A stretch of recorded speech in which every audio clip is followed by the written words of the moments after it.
प्यारे दर्शकों, मैं भी आपसे जुड़ना चाहता हूं और आप भी मुझसे जुड़ जाइए। चैनल को सब्सक्राइब करके बेल आइकन दबा दीजिए ताकि हम हमेशा जुड़े रहें। नमस्कार, जय श्री राधे। मैं अंकुर जोशी आप सभी का अंकुर एस्ट्रोलॉजी चैनल में बहुत बहुत स्वागत अभिनंदन करता हूं। प्रिय साथियों, आज मैं आप सभी के समक्ष मकर लग्न का 2023 का वर्षफल लेकर उपस्थित हूं। 2023 वर्ष प्रारंभ होने वाला है। प्रिय साथियों, ज्योतिष हमारे सनातन धर्म का एक अभिन्न अंग है, लेकिन आजकल लोग ज्योतिष शास्त्र सीखने में कम रुचि ले रहे हैं। वैसे देखिए, लोगों को अपना राशिफल जानने में, वर्षफल जानने में या कुंडली दिखलाने में बहुत रुचि है, लेकिन ज्योतिष सीखना नहीं चाहते हैं। जब हम लोग ज्योतिष नहीं सीखेंगे तो आने वाली जो जनरेशन है उनको कैसे सिखाएंगे और उनको जो है उनकी कुंडली विश्लेषण कौन करेगा। तो जरूर सीखनी चाहिए। प्रिय साथियों, थोड़ा बहुत ज्ञान तो ज्योतिष का होना ही चाहिए। और देखिए, हम भी ज्योतिष सिखाने की दिशा में प्रयासरत हैं और हम हर उम्र के साथियों को ज्योतिष की शिक्षा दे रहे हैं। आप हमारे YouTube चैनल के माध्यम से भी बिल्कुल शून्य से ज्योतिष का ज्ञान प्राप्त कर सकते हैं। पहले भाग से ही आप एपिसोड देखें, बहुत ही सरल भाषा में है। ऊपर आई बटन पर भी जो है पहले भाग का लिंक आ रहा है। इसके अलावा बिल्कुल शून्य से ज्योतिष सीखने का हमारा ऑनलाइन बैच भी चलता है। ज्योतिष सीखने के ऑनलाइन बैच में शामिल होने के लिए आप स्क्रीन पर दिए नंबर पर व्हाट्सएप कर सकते हैं। प्रिय साथियों, आज मैं आपके समक्ष मकर लग्न का 2023 का वर्षफल लेकर उपस्थित हूं। आज हम ये समझेंगे कि आखिर 2023 जो है वो मकर लग्न के जातकों के लिए कैसा रहने वाला है। यानी यदि आपकी कुंडली मकर लग्न की है तो यह एपिसोड आपको जरूर देख लेना चाहिए। यदि आपको मकर लग्न की कुंडली नहीं पता है कि आपकी कुंडली जो है मकर लग्न की है या नहीं, तो मैं आपको बता दूं कि आपकी कुंडली के प्रथम भाव में यदि 10 नंबर लिखा है तो यह एपिसोड आपके लिए है। प्रिय साथियों, सबसे पहले हम 2023 में होने वाले जो है बड़े ग्रहों के गोचर को समझते हैं कि आखिर कौन कौन से बड़े ग्रह जो है वह राशि परिवर्तन कर रहे हैं।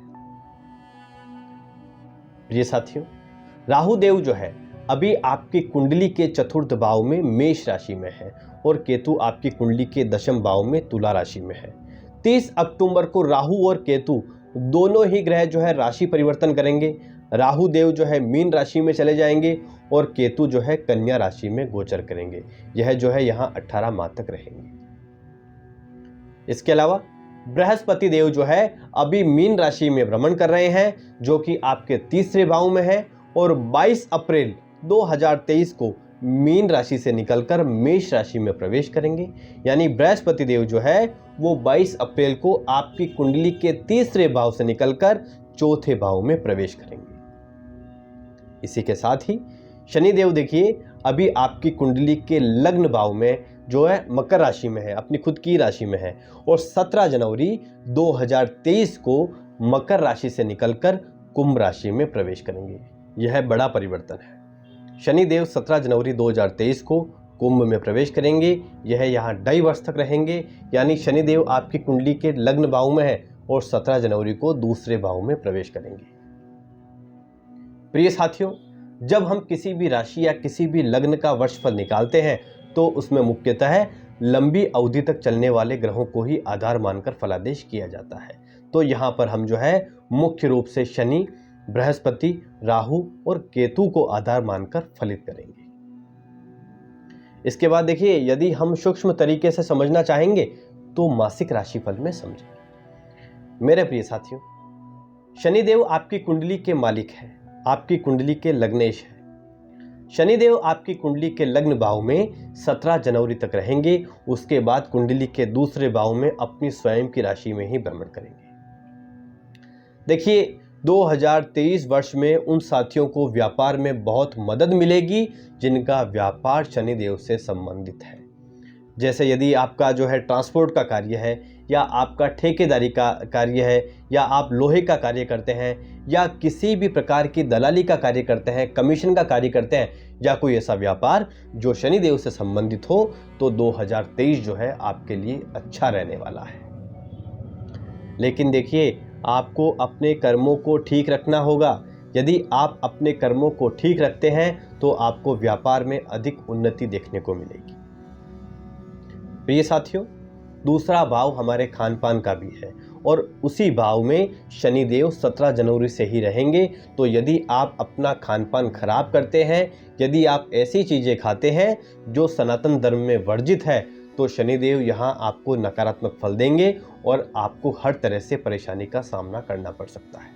इसलिए शुद्ध शाकाहारी भोजन आप ग्रहण करें और शनिदेव की सकारात्मक स्थिति का लाभ उठाएं। इसी के साथ ही यदि आप व्यापार करते हैं तो आपके ऑफिस में कार्य करने वाले सभी कर्मचारियों को आप प्रसन्न रखें, उन्हें समय समय पर चाय नाश्ता करवाते रहें, उन्हें किसी भी प्रकार से दुखी ना होने दें और बेवजह से उनका पैसा ना काटें, तो शनिदेव की कृपा आप पर रहेगी। इसके अलावा यदि आप नौकरी करते हैं तो आपके जो भी जूनियर हैं उनका जो है हर प्रकार से आप सहयोग करें, उन्हें प्रसन्न रखें, तो शनिदेव की कृपा आप पर रहेगी। अन्यथा शनिदेव आपको नकारात्मक परिणाम भी दे सकते हैं। प्रिय साथियों, दूसरे भाव में स्थित शनि की सप्तम दृष्टि आपकी कुंडली के अष्टम भाव पर होगी। यदि आप ज्योतिष के क्षेत्र में या तंत्र मंत्र का कार्य करते हैं या कोई ऐसा रिसर्च कर रहे हैं जो कि एक जो है रहस्य है, तो आपके लिए 2023 जो है अच्छा जाने वाला है। देखिए, एक महत्वपूर्ण बात, यह जो राशिफल मैं आपको बता रहा हूं, यह सभी मकर लग्न वालों पर लागू होगा। यह जो वर्ष फल है 2023 का, ये गोचर के अनुसार है। आपकी दशा अंतरदशा के अनुसार जो है इसमें कुछ बदलाव आ सकते हैं। प्रिय साथियों, 21 अप्रैल तक बृहस्पति देव आपकी कुंडली के तीसरे भाव में है। तो जिन भी हमारे साथियों का अब तक विवाह नहीं हुआ है और आप यदि कहीं संबंध करना चाह रहे हैं तो 21 अप्रैल तक का समय अच्छा है। यह समय जो है हाथ से ना जाने दें, अन्यथा इसके बाद और विलंब हो सकता है। इसके साथ ही 22 अप्रैल से ही आपके मकान के योग भी बन रहे हैं। यदि आप मकान खरीदना चाहते हैं तो आप खरीद सकते हैं, लेकिन अच्छी तरह जांच परख कर ही आप निर्णय लें। अब देखिए, 21 अप्रैल को जब बृहस्पति देव आपकी कुंडली के चतुर्थ भाव में प्रवेश करेंगे तो वहां से उनकी पंचम दृष्टि भी आपकी कुंडली के अष्टम भाव पर होगी, जो कि आपको अध्यात्म से जोड़े रखेगी। तो 17 जनवरी से ही ज्योतिष और तंत्र मंत्र के क्षेत्र में या किसी रिसर्च के क्षेत्र के लिए समय अच्छा है।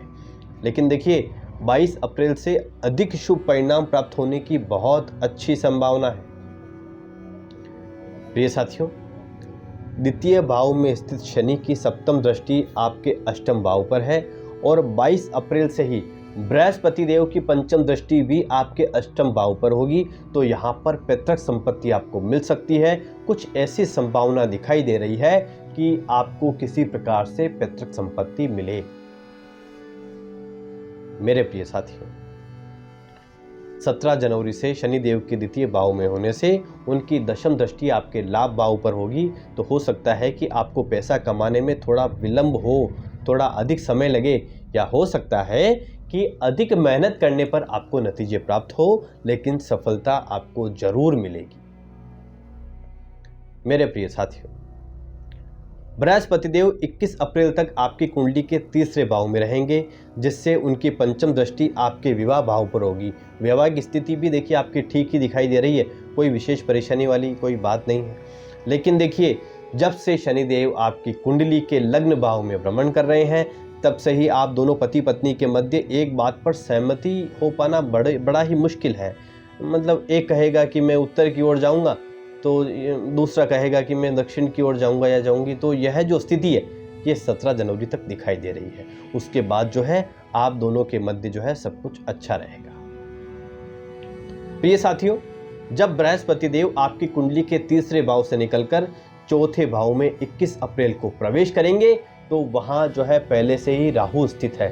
तो यहाँ गुरु चांडाल दोष बनेगा। देखिए, गुरु चांडाल दोष जो है नाम से बहुत खतरनाक दिखाई दे रहा है, गुरु चांडाल। लेकिन यदि आप धर्म से जुड़े हैं, यदि आप नियमित रूप से मंदिर जाएं, यदि आप साधु संतों का सम्मान करें, उनका आशीर्वाद लें, तो इतने खतरनाक नतीजे इसके होते नहीं हैं। गुरु चांडाल दोष बनने से व्यक्ति धर्म के खिलाफ जा सकता है या ऐसा कोई कार्य कर सकता है जिसकी इजाजत हमें धर्म नहीं देता। इसके अलावा जिस भी भाव में गुरु चांडाल दोष बनता है, उस भाव से संबंधित चीजों में उतार चढ़ाव अधिक देखने को मिलते हैं।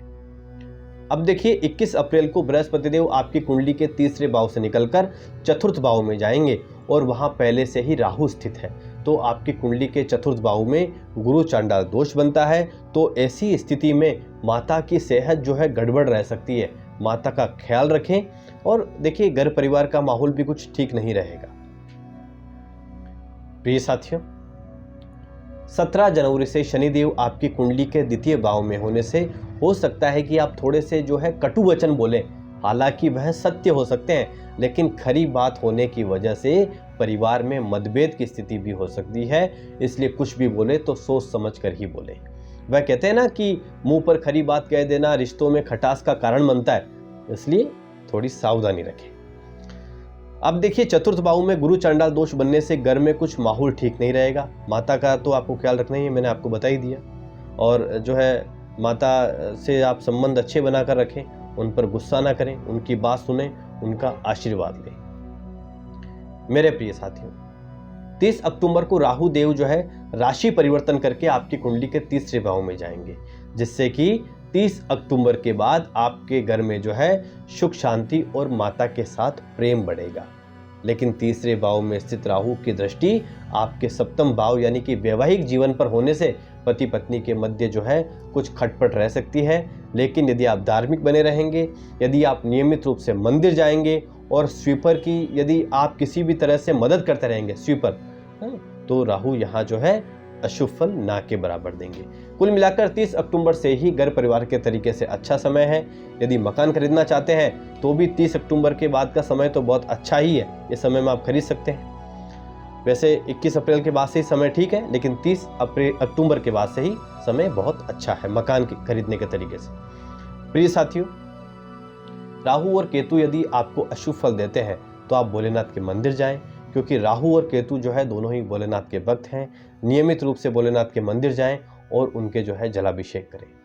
इसके अलावा केतु देव यदि अशुभ फल दे रहे हैं तो आप किसी गरीब को कंबल का दान करें। चूंकि अभी सर्दी भी चल रही है तो यह बहुत अच्छा उपाय है।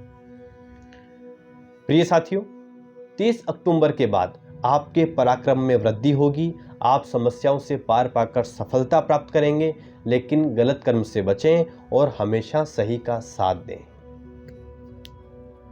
मेरे प्रिय साथियों, 22 जनवरी तक शुक्र आपके प्रथम भाव में भ्रमण करेंगे, जिससे आपके व्यक्तित्व में निखार आएगा। और यदि आप व्यापारी हैं तो आपका व्यापार बढ़ेगा, और यदि आप नौकरी में हैं तो आपको अपने अधिकारियों से सहयोग मिलेगा। इसके अलावा देखिए, यदि आप नौकरी में हैं तो 22 जनवरी से 15 फरवरी तक जो है आपका प्रमोशन होने के बहुत अच्छे योग हैं। यदि आप विद्यार्थी हैं तो 17 जनवरी से 16 फरवरी तक का समय आपके लिए अच्छा है। मेरे प्रिय साथियों, 15 मार्च से 14 अप्रैल तक थोड़ा मुश्किल समय आपके लिए रहेगा। कोई भी आप निर्णय लें तो बहुत ही सोच समझ कर लें। 22 अप्रैल तक शुक्रदेव आपके प्रथम भाव में रहेंगे। इससे जो है यदि आप विवाहित हैं उनके लिए ये समय बहुत अच्छा रहेगा। और यदि आपके वैवाहिक जीवन में तनाव चल रहा है तो 22 जनवरी तक आपको सुकून मिलेगा और आपके जो है जीवन साथी के मध्य प्रेम बढ़ेगा। मेरे प्रिय साथियों, 6 अप्रैल से 2 मई तक शुक्र आपके पंचम भाव में गोचर करेंगे। यदि आप सिंगल है तो 6 अप्रैल से 2 मई के मध्य आपका कोई जो है मित्र बन सकता है और आपके जीवन में प्रेम का आगमन हो सकता है। इसके बाद 2 मई से 30 मई तक थोड़ी आप सावधानी रखें। प्रेम संबंधों में मनमुटाव हो सकता है। दोनों में जो है किसी भी प्रकार की गलतफहमी ना होने दें। यदि गलतफहमी होती भी है तो तुरंत बात करके सुलझा लें। वैसे देखिए, 2023 जो है प्रेम संबंधों के लिए ठीक ही रहने वाला है। प्रिय साथियों, यदि आप किसी से प्रेम करते हैं और उससे शादी करना चाहते हैं तो 21 अप्रैल तक का समय बहुत अच्छा है। इसमें आपको सफलता मिल सकती है। अवश्य ही आप प्रयास करें। मेरे प्रिय साथियों, जो भी विद्यार्थी है और जो शिक्षा ग्रहण कर रहे हैं उनके लिए 2023 अच्छा रहेगा। जिन भी जो है विद्यार्थियों का पढ़ाई में मन नहीं लग रहा था, उन्हें वर्ष की शुरुआत में ही सकारात्मकता देखने को मिलेगी। और जो भी हमारे साथी शिक्षा के लिए विदेश जाना चाहते हैं उन्हें भी सफलता मिलेगी। 17 जनवरी से 16 फरवरी तक बहुत अच्छे योग हैं। यदि आप शिक्षा प्राप्त करने के लिए फॉरेन जाना चाहते हैं तो इस समय सीमा के मध्य प्रयास करें, सफलता मिलने की संभावना अधिक है। तो यह था मकर लग्न का वर्षफल। मिलेंगे हम अगले एपिसोड में। वीडियो को लाइक ज़रूर कर दीजिएगा और यदि अभी तक आपने चैनल को सब्सक्राइब नहीं किया है तो सब्सक्राइब करके बेल आइकन ज़रूर दबा दीजिएगा। मिलते हैं हम अगले एपिसोड में। जय श्री राधे, जय श्री राधे।